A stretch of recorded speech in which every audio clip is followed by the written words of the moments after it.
नमस्कार दोस्तों।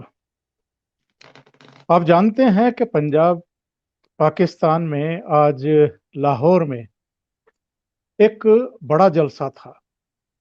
पीडीएम की तरफ से आयोजित किया गया था, पाकिस्तान डेमोक्रेटिक मूवमेंट। ये 11 दलों का एक फ्रंट है और अब तक गुजरांवाला में, कराची में, क्वेटा में, पेशावर में, मुल्तान में रैलियां कर चुका है, जलसा कर चुका है और लाखों की संख्या में लोग इसमें उमड़ रहे हैं, आ रहे हैं। और आप ये भी जानते होंगे कि ये न केवल इमरान खान की सरकार के खिलाफ बुलंद की जा रही हैं आवाजें, इसके जरिए जनमत बनाया जा रहा है, बल्कि पहली बार पाकिस्तानी सेना के खिलाफ भी तकरीरें हो रही हैं। आज बहुत बड़े ऐलान हुए हैं। मैं अपनी जुबान से उन सब का आपको उल्लेख करूं या जानकारी दूं, उससे बेहतर है कि जो एक मेहमान मैंने आज आमंत्रित किए हैं आप लोगों के लिए, ओशियन नेटवर्क के लिए, सीधे उनके पास चलते हैं। जाने माने एक्टिविस्ट, पाक अधिकृत कश्मीर के रहने वाले और जहां तक मेरी जानकारी है मीरपुर से ताल्लुक रखते हैं, अमजद अयूब मिर्जा साहब। मिर्जा साहब, आपका बहुत स्वागत है, बहुत खैर मकदम है। Thank you. नमस्कार जी सब दर्शकों को, आपको भी थैंक यू। अमजद भाई, सबसे पहले मैं लाहौर रैली की बात करूं जी तो जी। आज फजलुर रहमान साहब ने अपनी तकरीर में ये ऐलान कर दिया है कि जनवरी या फरवरी में लाहौर से एक मार्च वो इस्लामाबाद के लिए लेकर के चलेंगे और जितने भी जो आपके अपोजिशन के मेंबर ऑफ पार्लियामेंट हैं वो अपनी मेंबरशिप से इस्तीफा देंगे। क्या ये मान लिया जाए कि इमरान खान की उल्टी गिनती शुरू हो चुकी है? जी thank you very much for inviting me. बात यह है कि इमरान खान की उल्टी गिनती तो उसी दिन से शुरू हो गई थी जिस दिन से उसको बिलावल भुट्टो जरदारी ने पार्लियामेंट में सिलेक्टेड प्राइम मिनिस्टर कहा था। तो जी अब यह है कि उस उल्टी गिनती के कितने और दिन बाकी रह गए हैं, ये सवाल है। तो अब आप देखें कि आज जो पीडीएम का जलसा हुआ है, बल्कि जितने भी जलसे हुए पीडीएम के, वो आज तक पाकिस्तान की तारीख के दीगर जलसों से या दीगर मूवमेंट्स के जो जलसे थे उनसे, उसके अंदर एक क्वालिटेटिव डिफरेंस है। और वो ये है कि आज से पहले ये होता था कि जो सिटिंग गवर्नमेंट होती थी उसके खिलाफ तकारीर होती थी, उसको हटाने की बात की जाती थी, मिड टर्म इलेक्शन के हवाले से हो या किसी भी हवाले से। लेकिन इस दफा ये जो पीडीएम बनी है, इसके जलसों में तो इमरान खान तो एक कहीं उसका तो कोई उस तरह से टारगेट नहीं है। असल टारगेट है आर्मी, और आर्मी में भी आर्मी जनरल्स। और नोयत ये हो गई है कि बकायदा इन जलसों में उन जर्नलों के नाम लिए जा रहे हैं जिनकी वजह से ये तस्वर किया जाता है कि पाकिस्तान में जमहूरियत जो है वो आज तक पनप नहीं सकी। मिसाल के तौर पर आज मरियम नवाज ने बकायदा शुजा पाशा का नाम लिया और जी जी। उन्होंने कहा, हाँ उन्होंने कहा कि ये जो शुजा पाशा है इन्होंने जो है वो, और जनरल जहीर उल इस्लाम, इन्होंने धरना करवाया था इमरान खान का। यानी इमरान, इसीलिए वो उनको मिस्टर ताबेदार कहती हैं इमरान खान को, कि उनकी ताबेदारी में उन्होंने ये धरना दिया। इसी तरह जो इलेक्शन हुआ था 12 अक्टूबर 2011 को, इमरान खान का पहला जो बड़ा जलसा इसी जगह पे हुआ था, मीनार पाकिस्तान जिसको कहते हैं, मिंटो पार्क। जी वो भी मरियम नवाज ने कहा है कि उस वक्त के आईएसआई के चीफ जो थे जनरल पाशा और जहीरुल इस्लाम जनरल जो थे, इन्होंने मिलके वो करवाया था। इसी तरह से सबसे ज्यादा जो डेयरिंग स्टेटमेंट आज स्पीच में दी है मौलाना फजल रहमान ने दी। उन्होंने कहा है कि उन्होंने वार्निंग दी है मिलिट्री एस्टैब्लिशमेंट को, और उनके अल्फाज मैंने लिखे यहाँ पे, वो मैं जी आपको जी। सुना देता हूं। उन्होंने कहा कि एस्टैब्लिशमेंट और अवाम आमने सामने आ जाएंगे, यानी जी जी। आर्मी और अवाम के दरमियान एक सिविल वॉर की सी सिचुएशन होगी। तो जी उन्होंने फिर ये कहा कि मैं ये मशवरा देता हूं कि मिलिट्री एस्टैब्लिशमेंट हमारे रास्ते से हट जाए। यानी ओपनली उन्होंने उनको आज चुनौती दे दी है और कहा है कि आने वाले दिनों में मैं अनारकी देख रहा हूं। तो इन जलसों में और ये सारा जो कुछ हम देख रहे हैं, ये उन फेड अप हो गई है पाकिस्तान की पॉलिटिकल एलीट भी और अवाम भी। आर्मी की कंटिन्यूअस जो चल रही है इन्वॉल्वमेंट और जो वो इन्फ्लुएंस करते हैं और इंटरफेयर करते हैं पॉलिटिकल प्रोसेस में।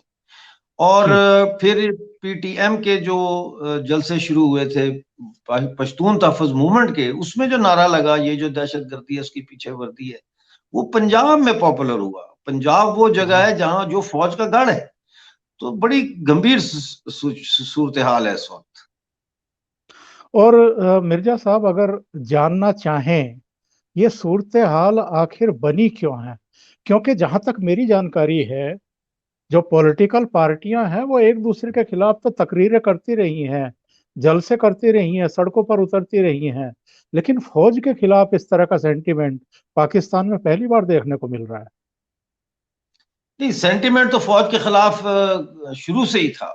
जब फातिमा जिन्ना का इलेक्शन था 1962 या 63 में, उस वक्त अयूब खान ने जिस तरीके से उनको मलाइन किया, उनको बेइज्जत किया, उनके खिलाफ तकरीरें की, उनको इंडियन एजेंट करार दिया, तो उस वक्त से ही लोगों के अंदर एक फौज के खिलाफ जो है वो एक नफरत जो है उसका आगाज हो चुका था।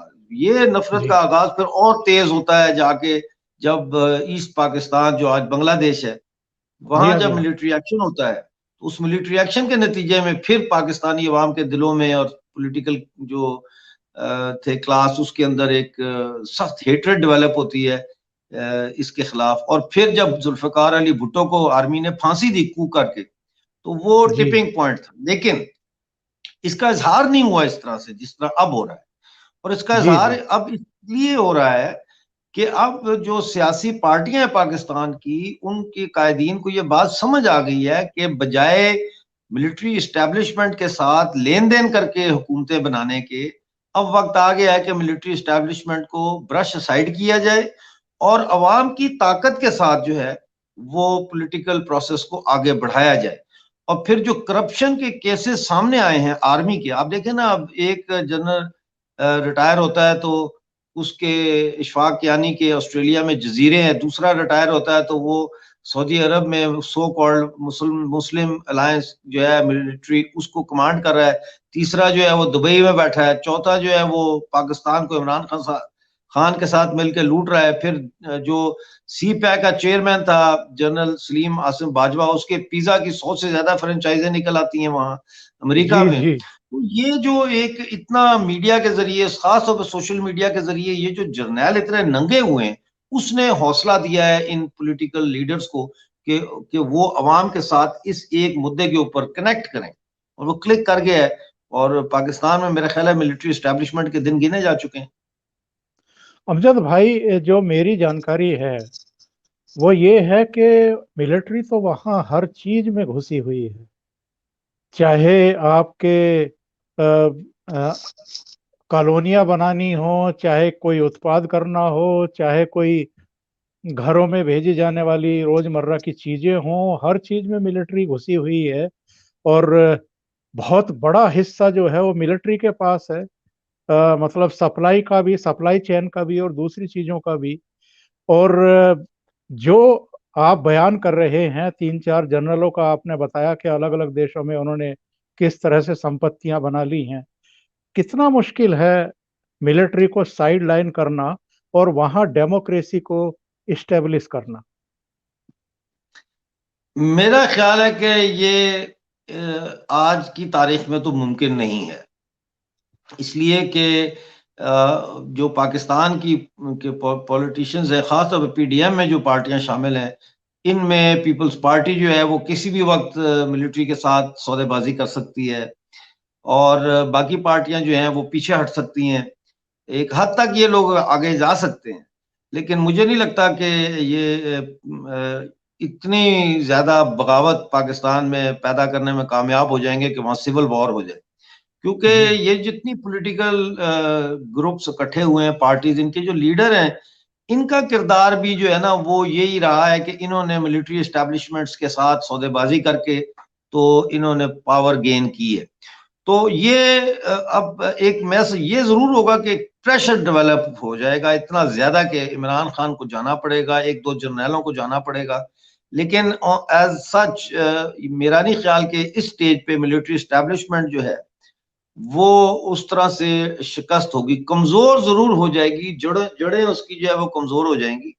लेकिन मिलिट्री एस्टेब्लिशमेंट उस वक्त शिकस्त खाएगी जब बलूचिस्तान के अंदर जो इंसर्जेंसी चल रही है वो इनके हाथ से मुकम्मल तौर पर निकल जाएगी, और जब पश्तून तहफ़्फ़ुज़ मूवमेंट वाले जो है वो अपनी पुरानी जो उनकी चल रही है Gandhian political non violence political जो मूवमेंट चल रही है उसको वो मुसल्ला करेंगे, और जब पाकिस्तानी कब्जे वाले जम्मू कश्मीर और गिलगित बल्तिस्तान को छुड़ाने के लिए जब भारतीय सेना जो है वो सरहद पार करेगी तो फिर ये मिलिट्री एस्टेब्लिशमेंट कोलैप्स हो जाएगी, क्योंकि इसको अवाम की हिमायत नहीं हासिल। जी जी जी।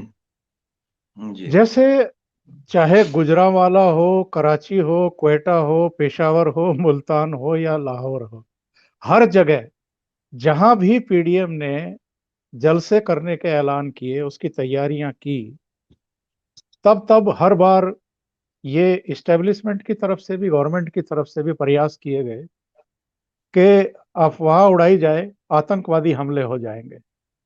वहां पर 144 लगा दी गई, रोकने की कोशिश की गई, 5 लोग भी इकट्ठा नहीं हो सकते हैं। यहाँ तो पानी भर दिया गया इस मैदान में जहां ये जलसा होने वाला था। इसके बावजूद भीड़ तो नहीं रुक रही है, भीड़ तो आ रही है। तो इसको हम किस तरीके से देख सकते हैं कि ये रोकने की हर कोशिश कर रहे हैं, लेकिन लोग आ रहे हैं, सपोर्ट कर रहे हैं। क्या लोगों का इमरान खान से पूरी तरीके से मोहभंग हो गया है? जो वायदे उन्होंने किए थे सत्ता में आने से पहले, उनके उनको लेकर के लोगों में गहरी नाराजगी है कि आपने क्या सपने दिखाए थे और क्या वो भुगत रहे हैं? देखिए, एक तो बात ये तय है कि सबको पता है कि इमरान खान को लाने वाले लोग कौन थे, कौन सी ताकतें उसको पावर में लेके आई, लेकिन लोग खामोश रहे। उन्होंने कहा चलो शायद ये कुछ करेगा, तो कुछ भी नहीं हुआ। बल्कि इसने आते साथ ही जो है सबसे पहले ये गालबन 26 को जुलाई को इलेक्शन जीते हैं, 27 को इनका जो पहला फॉरेन फाइनेंस मिनिस्टर था असद उमर, उसने बयान दे दिया मीडिया पे कि हमें आईएमएफ से लोन लेना पड़ेगा। अब इमरान खान की पूरी इलेक्शन कैंपेन इस बात पर थी कि जी हम कर्जा नहीं लेंगे, क्योंकि जो देश कर्जा लेता है उसकी सॉवरेनिटी खत्म हो जाती है। तो वो एक शॉकर था, शॉक था। उसके बाद आपने देखा जिस तरह से इमरान खान भीख मंगों की तरह पूरी दुनिया में, सऊदी अरब में तो ये नंगे पैर गया। आपको जी याद होगा जी कि जहाज से उतरा तो नंगे पैर उतरा। ये नंगे पांव जाके इन्होंने जाके भीखें मांगी, और इनको मिला मिला कुछ भी नहीं। फिर इन्होंने पाकिस्तान की जो पब्लिक ओपिनियन थी उसको इन्होंने कंफ्यूज करने की कोशिश की, डाइवर्ट करने की कोशिश की। उसके लिए इन्होंने लाइन ऑफ कंट्रोल जो है जम्मू कश्मीर की, वहां पे मूसलाधार जैसे बारिश होती है ऐसे इन्होंने क्रॉस बॉर्डर फायरिंग की, जी उकसाया। जी। इन्होंने पूरी तरह से उकसाया इंडिया को कि इंडिया को बड़ा हमला कर दे, लेकिन इंडिया ने ऐसा नहीं किया। इन्होंने पूरी कोशिश की कि कश्मीर के अंदर आतंकवादी घुसा के वहां पे कुछ करें, लेकिन कुछ नहीं हुआ। नतीजा ये हुआ कि 370 की धारा के खत्म होने के बाद आप देखते हैं कि आलमी सतह पे ये आइसोलेट हो गए, डिप्लोमेटिकली आइसोलेट हो गए। तो वो सारी चीजें कल्मिनेट हुई फ्रस्ट्रेशन में, और पब्लिक में इतनी फ्रस्ट्रेशन डेवलप हुई कि पब्लिक जो है वो देख रही थी कि अब कोई निकले जो हमारे फरियादें, हमारे डिजायर्स लेकर उसको चले। और वो पीडीएम ने बड़े टाइमली फैसला किया, और उन्होंने बहुत अच्छा फैसला किया, और उन्होंने 11 जमातों को इकट्ठा करके मूवमेंट शुरू की। तो वो मूवमेंट ऐसे शुरू हुई है तो उसको पब्लिक ने सराहा है। लेकिन सवाल सराहने का नहीं है, सवाल ये कि क्या पीडीएम की जो लीडरशिप है ये क्या फाइनल उस तक जाएगी, फाइनल जो लिमिट है वो क्रॉस करेगी, यानी कि will they ask the people of Pakistan to rise against the establishment and confront them in a way that could lead to civil war in Pakistan. But जी जी। unless they do that, the interference of the military establishment and the hegemony of the military establishment can never be challenged. जी जी। अमजद भाई, जिस तरह के हालात हैं पाकिस्तान में, बलूचिस्तान का जिक्र आपने किया, पख्तूनवा का जिक्र आपने किया, सिंध में जो हालात है, गिलगिट बाल्टिस्तान में अभी इलेक्शन इन्होंने जिस तरह के कराए हैं और लोग सड़कों पर आ गए, पीओके में भी लगातार हम सुनते ही आ रहे हैं कि लोगों में नाराजगी है। और जिस तरह का फौज का एक दमनकारी सलूक होता है, खास तौर से बलूचों पर और जो दूसरे लोग हैं उन पर, उसमें जिस तरह की दिक्कतें पाकिस्तान के भीतर ही अलग अलग जो आपके प्रांत हैं वहां देखने को मिल रही हैं, उसमें क्या सूरत हाल बनने जा रही है? स्टेबिलिटी आ पाएगी कभी पाकिस्तान के भीतर एज ए नेशन? क्या पाकिस्तान सरवाइव कर पाएगा? क्योंकि इकोनॉमिकली आप देख लीजिए, टेररिज्म को लेकर के देख लीजिए, पूरी दुनिया में पूरी तरीके से वो अलग थलग पड़ गया है, कोई उसके साथ नहीं है।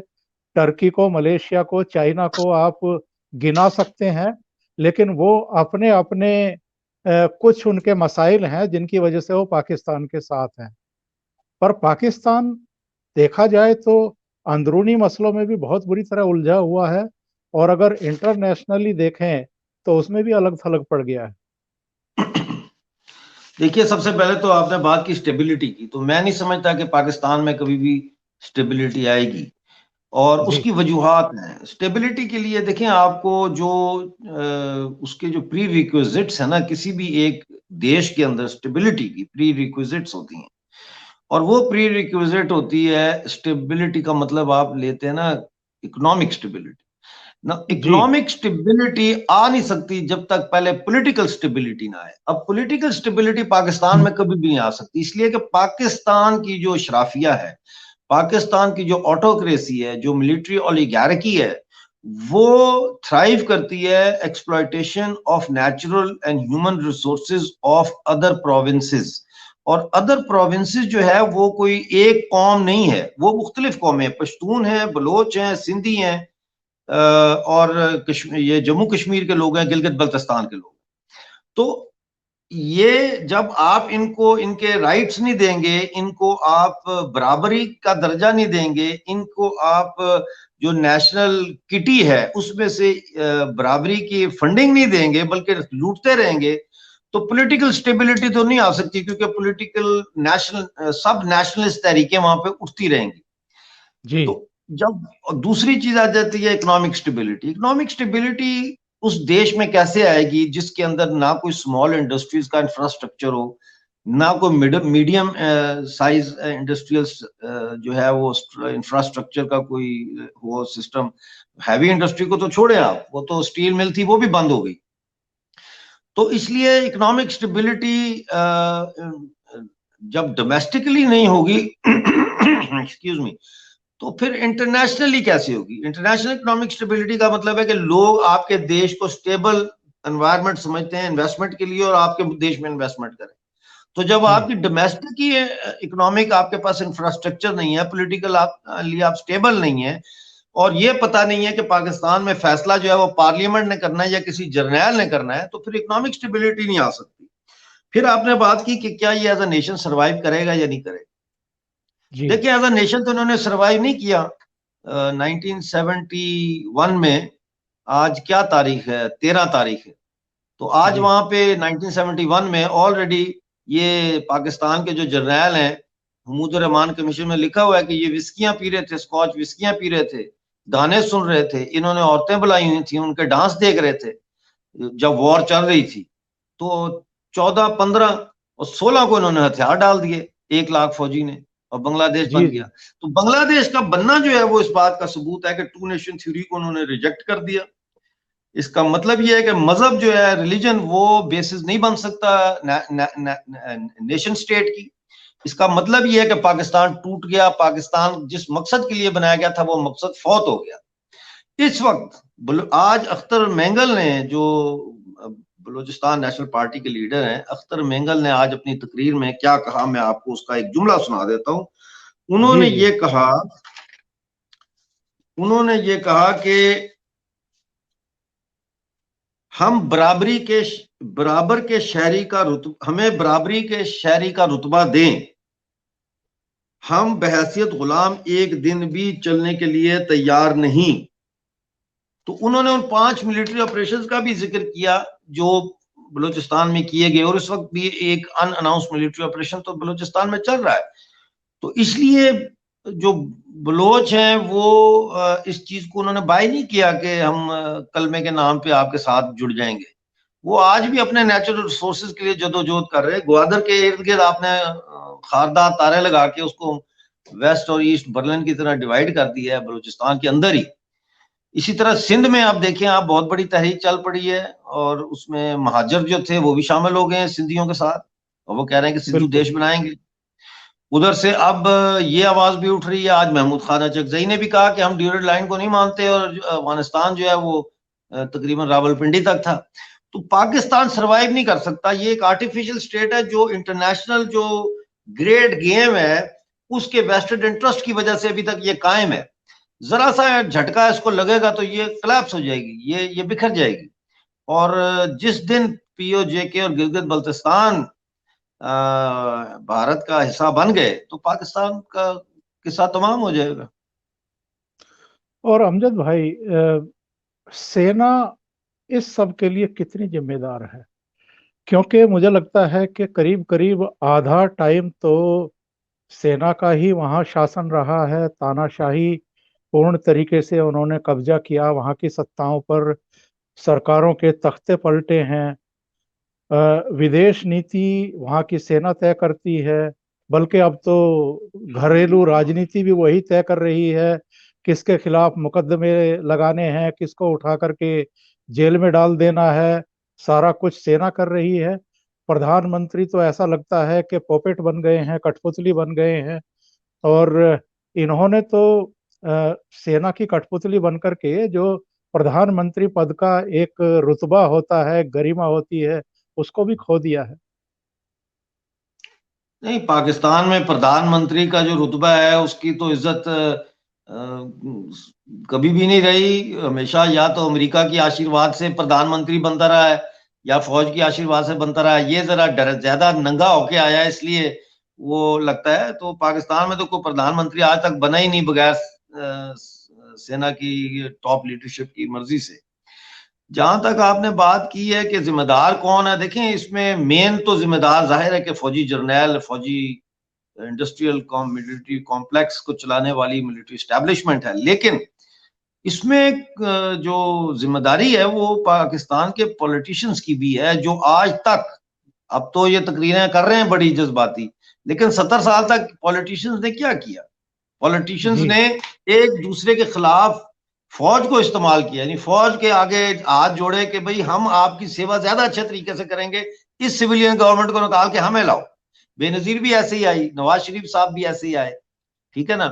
तो कहने का मकसद ये है कि इसमें पॉलिटिशियंस भी को भी दोष दिया जाए, और सबसे बड़ा दोष जो है मैं समझता हूँ वो अवाम को का बनता है, जिनका वैसे देखा जाए तो कोई कसूर नहीं है, क्योंकि उनके दिमाग को ये मजहब और टू नेशन थ्योरी और जिना और पता नहीं इस्लाम का किला और इस तरह की बातें कह कह के उनको, उनके ब्रेन्स को नम कर दिया गया। यानी कि वो एक, जिसे कहते हैं ना कि एक जैसे कोई कोकेन का एडिक्ट हो जाए या हेरोइन का एडिक्ट हो जाए, तो इस तरह से उनको इस नैरेटिव का एडिक्ट कर दिया है। और अगर उनको ये नैरेटिव फीड ना किया जाए तो वो उनको विड्रॉल सिम्टम्स शुरू हो जाते हैं। तो अब जरूरत इस बात की है कि पूरे पाकिस्तान की देश जो है, अवाम जो है, वो इस वक्त पीडीएम के जलसों के जरिए एक किस्म का कल्चरल या पॉलिटिकल कह लें रीहैब में चली गई है। यानी उनकी रीहैब हो रही है, उनका ट्रीटमेंट हो रहा है, उनको बताया जा रहा है कि भाई जर्नैलों ने ये किया, फलाने ने ये किया, फलाने ने ये किया। लेकिन इसमें कसूर सबका है, किसी को भी आप नहीं देखे ना। अवाम को भी चाहिए कि वो अपने दिमाग को इस प्रोपेगेंडा के खिलाफ बुलेट प्रूफ बनाए। ये जो है ना टेलीविजन और मस्जिदों से जो खुतबे चलते हैं फिरका वाराना किस्म के और इस लड़ाने वाले, इनसे अपने आप को बुलेट प्रूफ बनाएं, मुतालिया करें, दुनिया को देखें, हमसाये को देखें। और ये जो एक हिंदू नफरत और हिंदुस्तान से नफरत का एक जो एक फॉल्स नैरेटिव पाकिस्तान मिलिट्री और पाकिस्तानी एस्टैब्लिशमेंट ने फैला रखा है और उसको वो पानी देते रहते हैं, उससे जान छुड़ाएं। और मुझे नहीं लगता कि उससे ये जान छुड़ाएंगे, क्योंकि आज भी तकरीबन हर मुकर्रर ने आज भी इंडिया बैशिंग की है पब्लिक को वो करने के लिए, लेकिन उस इंडिया जी जी बैशिंग का नतीजे में पब्लिक रिस्पॉन्सिव नहीं थी। पब्लिक ने नवाज शरीफ के हक में नारों पे रिस्पॉन्स दिया है, पब्लिक ने इमरान खान के खिलाफ नारों पे रिस्पॉन्स दिया है, लेकिन पब्लिक ने इंडिया के खिलाफ जो बात हुई है तो वो खामोशी से सुनी है। उस पर उन्होंने कोई ताली नहीं बजाई, उस पर उन्होंने कोई जय जयकार नहीं की। तो लगता ये है कि आहिस्ता आहिस्ता पाकिस्तान की अवाम जो है वो अब जाग जाएगी, जाग रही है। लेकिन प्रॉब्लम ये है कि पाकिस्तान के अंदर ये जो डिसइंफॉर्मेशन मशीन है, जिसको ISPR कहते हैं, ये बड़ी एक्टिव है। और ये मीडिया हाउसेस तकरीबन सारे ही इन्होंने खरीदे हुए हैं। अब आप देखें, आज नवाज शरीफ की तकरीर चल रही थी, चलते चलते वो शुरू ही हुई है तो ऑफ हो गया, वहां से बिल्कुल उन्होंने बंद कर बिल्कुल। दिया। आपने भी ये खदशा जाहिर किया था कि हो सकता है कि जब नवाज शरीफ की तकरीर शुरू हो तो कोई गड़बड़ करेंगे, तो वो कर दी गड़बड़। हाँ लेकिन मैंने सुन ली, मैंने फेसबुक पे आ रही थी लाइव, मैंने वहां से देख ली। जी जी जी। तो जिम्मेदार फौज है और फिर सियासतदान है और फिर वो अवाम है जो इनके कहने पर जो है पाइपर जिस तरह बीन बजाता है तो चूहे पीछे चलते हैं, तो वो अवाम भी बगैर सोचे समझे पीछे चलती, तो भुगत रहे हैं अब आप इमरान खान को। अमजद भाई, आप पूरे साउथ एशिया के बहुत अच्छे स्टूडेंट भी हैं। पूरी जितनी गतिविधियां चल रही हैं, जो भी कुछ घटनाएं हो रही हैं साउथ एशियन कंट्रीज में, उनको बहुत करीब से देखते हैं। एक बड़ा महत्वपूर्ण सवाल मैं इस नोट पर जरूर पूछना चाहूंगा आपसे।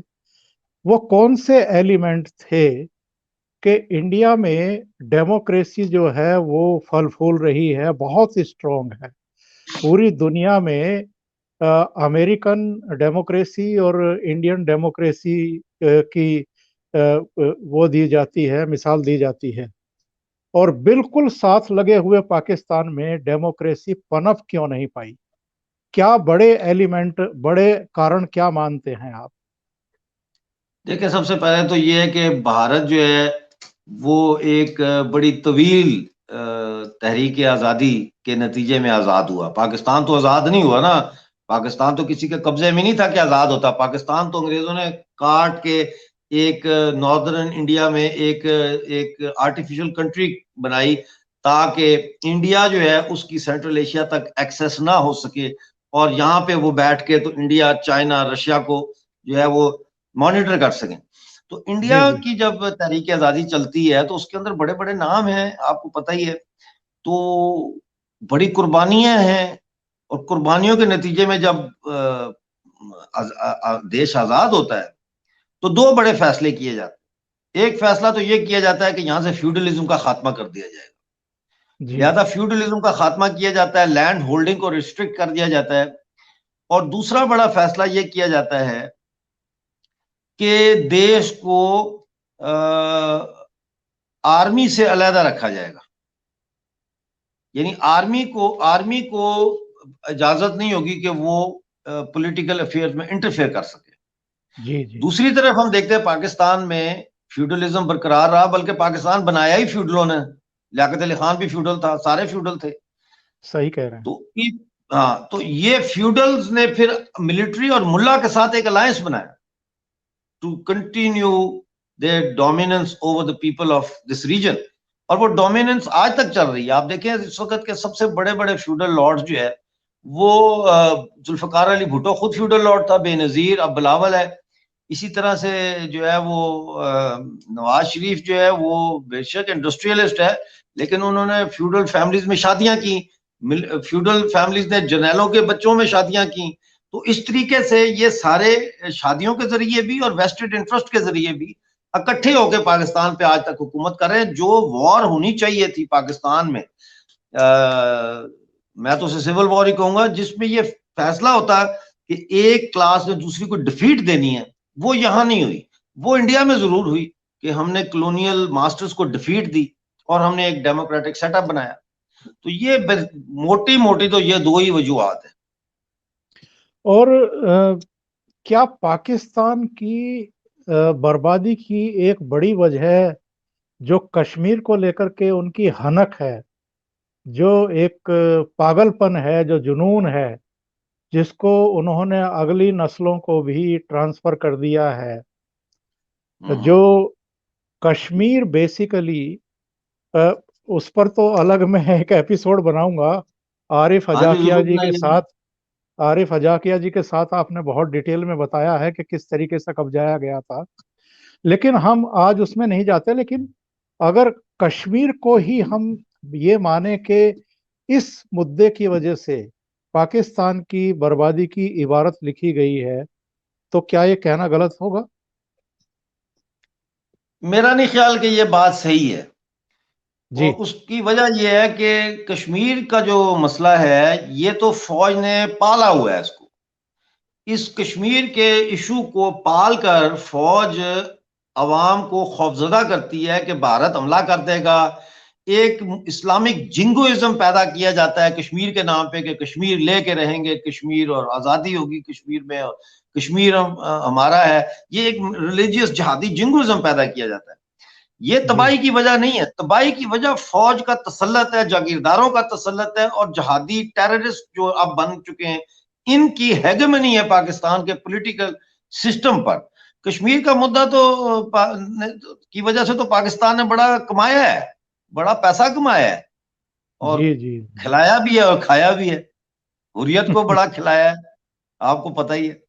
तो ये पाकिस्तान की गुर्बत या पाकिस्तान के मसाइल मसला कश्मीर की वजह से नहीं है, बल्कि मसला कश्मीर जो है ये पाकिस्तानी फौज की जरूरत है। अगर फर्ज करें कल को मसला कश्मीर हल हो जाता है, ठीक है, तो फिर फौज की क्या जरूरत है? फिर तो इंडिया तो दुश्मन नहीं रहा आपका। तो फिर फौज की जी जी। पालने की क्या, इतनी बड़ी फौज को पालने की क्या जरूरत है? कोई जरूरत नहीं। और अगर इस मुद्दे पर वापस लौटें कि जो फजलुर रहमान साहब ने लाहौर में तकरीर करते हुए कहा है कि जनवरी या फरवरी में यहाँ से इस्लामाबाद के लिए हम मार्च निकालेंगे, कूच करेंगे, और जो मेंबर ऑफ पार्लियामेंट हैं, खास तौर से अपोजिशन के, वो रिजाइन करेंगे, उसके बाद के हालात आप क्या देख रहे हैं? देखें जी, उससे पहले की बात कर लेते हैं ना। रिजाइन जी जी। करने और लॉन्ग मार्च के बीच में, जैसे वो कहते हैं ना, there is many a sip between the tea and the cup. कि अभी उस मार्च तक, मार्च और आज के बीच में अभी काफी समय है, और बहुत कुछ हो सकता है, वी डोंट नो। लेकिन अगर ये वहां जाते हैं और धरना देते हैं और ये इस्तीफे दे देते हैं, तो मेरा ख्याल है कि मिलिट्री एस्टेब्लिशमेंट बेवकूफ तो हैं, इगोइस्टिक भी हैं, स्टबन भी हैं, लेकिन इतने स्टबन नहीं हैं कि वो इसको आउट ऑफ कंट्रोल करने दें। वो बाट इस वक्त भी वो आर्मी जो है वो बैकडोर चैनल से कोशिश कर रही है कि कोई समझौता हो जाए, किसी तरह से कोई बातचीत हो जाए, जिसकी वजह से आज बिलावल भुट्टो ने तकरीर में कहा कि हमें फोन करने बंद कर दें, हमारे अंदर दरारें डालने की कोशिश ना करें, हम इकट्ठे हैं। जी तो इसका जी। मतलब है कि बैकडोर चैनल से कोशिशें हो रही हैं। तो देखना ये है कि अब ये लॉन्ग मार्च तक क्या होता है, लॉन्ग मार्च के बाद क्या होगा वो तो आप भी स्पेकुलेट कर सकते हैं, मैं भी, वो उसकी कोई वैल्यू नहीं है अभी। अभी तो ये देखना है कि लॉन्ग मार्च तक, जनवरी फरवरी का इन्होंने टाइम दिया है, तो उस वक्त तक ये क्या डेवलपमेंट्स होती हैं। इमरान खान की शहादत भी दे सकती है मिलिट्री? वो that would be too much an extreme step to take, I don't think so. Amjad Ayub Mirza साहब, आप जुड़े, आपने समय निकाला, और खास तौर से जो इस समय पाकिस्तान में चल रहा है उस पर रोशनी डाली, आपका बहुत धन्यवाद।